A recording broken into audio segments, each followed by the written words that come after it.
Bonjour à tous, j'espère que ça baigne. Je voulais vous faire une vidéo courte aujourd'hui pour vous informer que très bientôt je vais vous donner un accès au module 1 à 8 auxiliaire de puériculture.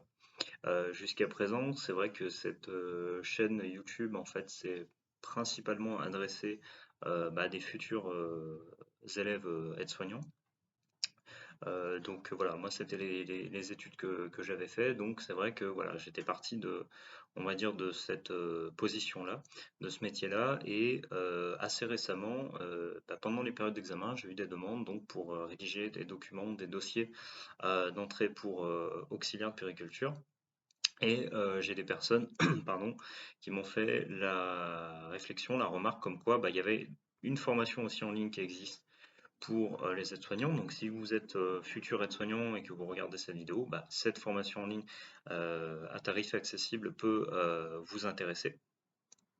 Et, parce qu'elle, notamment que j'ai, voilà, je vais y arriver, que je l'ai, c'est pas très français, mais on s'en fout, que je l'ai refaite en fait récemment. Voilà, je l'ai refaite récemment. Je l'ai remise à jour, donc il y a bien moins de. Avant, en gros, c'était basé sur l'ancien concours. Voilà, il y avait de la biologie, des maths, je crois. Enfin voilà, il y avait tout ce genre de choses qui aujourd'hui, sert plus à grand chose puisque du coup, il n'y a plus de concours écrit. Et il y a une nouvelle sélection, donc avec CV, lettre de motivation et projet professionnel, ce qui pose problème à beaucoup de gens. Et donc du coup, cette formation en ligne, si vous souhaitez, si vous voulez vous débrouiller tout seul, mais que vous avez besoin d'un petit guide, on va dire, du coup rédiger vos documents d'entrée, eh bien cette formation est faite pour vous. On parle également de l'oral. Alors je sais que cette année il n'y a pas d'oral, mais l'oral, ne vous inquiétez pas, mes petits, va revenir l'année prochaine, puisqu'aujourd'hui cette année on a eu notre cher Covid qui a annulé, qui a foutu le bordel dans tout ça. Donc voilà, du coup, il y a vraiment tout ça qui est inclus. Après, en option, enfin si vous le souhaitez, vous pouvez aussi acquérir les modules 1 à 8 aide-soignants. Donc ça, c'est déjà d'ores et déjà disponible. Et j'ajoute aussi que pour l'oral, dans le contenu en fait que j'ai mis dans le programme, j'ai carrément j'ai inclus un ancien coaching, alors, ou accompagnement, si on peut appeler ça voilà, en français, où vous me voyez, ça dure, je crois, oui, un peu plus d'une heure, où du coup, alors ça concerne surtout les aides-soignants, mais en tout cas, futurs aides-soignants, mais en tout cas, voilà, le concours d'entrée, en gros, j'accompagne quelqu'un pendant une heure, voilà, on discute, on échange, et je pense que ça a une grosse valeur ajoutée dans le sens où, vous voyez, voilà, en direct, quasi en direct en tout cas, la personne en train de poser des questions, moi en train de jouer le rôle du jury en fait, et toutes les personnes que j'ai eu le plaisir d'accompagner avant le Covid, ont vraiment été satisfaites en fait. En soi, c'est pas compliqué en fait un oral, hein, voilà, les questions relèvent surtout du bon sens, mais en fait, ce qui est ressorti de tous les gens, des retours que j'ai eus, c'est en fait que bien sûr, voilà, à mon niveau, je les déstressais, ça leur permettait d'être plus serein pour préparer l'oral. Et en fait, c'est le but, c'est d'enlever, comment on peut appeler ça, cette charge émotionnelle en fait, qui est parfois très forte, trop forte, et qui peut vraiment vous planter lors d'un examen et notamment lors de l'oral, et plomber votre dossier général, ce qui sera le cas, ce qui pourrait être le cas l'année prochaine, puisque l'oral revient. Donc, ça serait dommage que vous ayez par exemple un super dossier écrit, même si voilà que vous l'ayez écrit vous-même ou que vous passiez par des prestataires de services ou organismes, peu importe, et que du coup malheureusement l'oral, voilà, ça plante tout. Donc voilà, ça j'y ai pensé, c'est inclus dans la formation. Sachant que là, même s'il y a encore les modules, je n'ai pas encore eu le temps de les faire, ça je dis qu'ils vont arriver dans quelques jours, les modules auxiliaires de périculture qui sont proposés en option.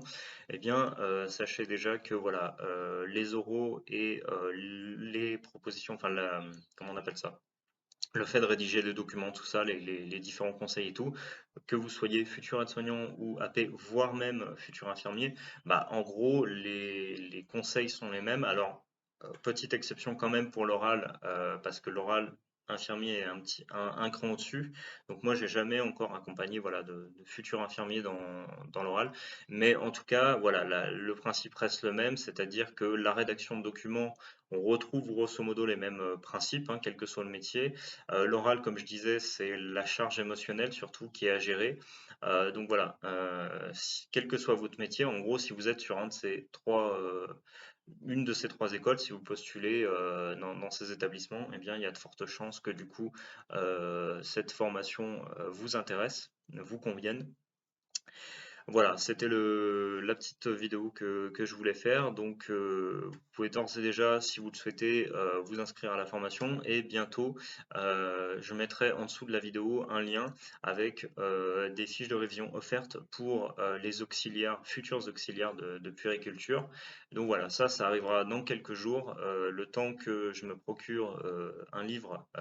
Donc évidemment correct et qui contient tout le DES auxiliaire de périculture, ce que je n'ai pas vraiment trouvé récemment à la FNAC pour mettre un petit peu la formation et mes connaissances à jour. Il y avait des livres qui concernaient le concours, la nouvelle sélection aide-soignante. Bon, avec certaines approximations, on va dire, au sein même du livre. Voilà. Mais bon, ça c'est un autre sujet. Mais par contre, voilà, j'ai pas trouvé auxiliaire de périculture. Mais il y avait 2018-2019, mais voilà, c'est complètement dépassé en fait.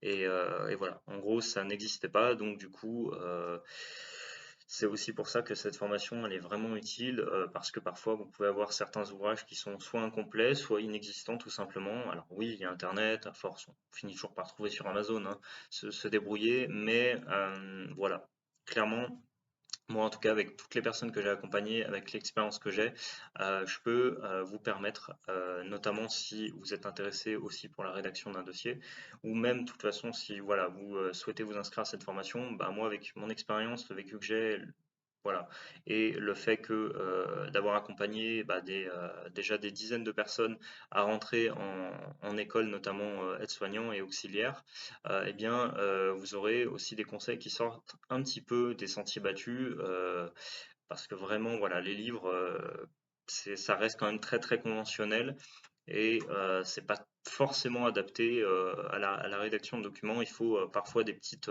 on va dire des petites subtilités, des petites choses en plus pour pouvoir rentrer dans une école et tout simplement avoir un dossier bah, qui se démarque de la concurrence, notamment pour auxiliaire de puériculture. Parce que effectivement, voilà, avec cette nouvelle sélection, c'est un petit peu le revers de la médaille, c'est que entre guillemets, c'est censé être ouvert à tout le monde, mais comme c'est ouvert à tout le monde, bah, il n'y a pas de place pour tout le monde. Voilà, c'est un peu bête à dire, mais voilà, c'est aujourd'hui comme ça que ça fonctionne. En tout cas, je vous remercie d'avoir regardé cette vidéo. N'hésitez pas à liker cette vidéo, à vous abonner à cette chaîne. On est bientôt 1000 et bah, ça c'est cool. Je vous remercie et je vous dis à bientôt. Salut.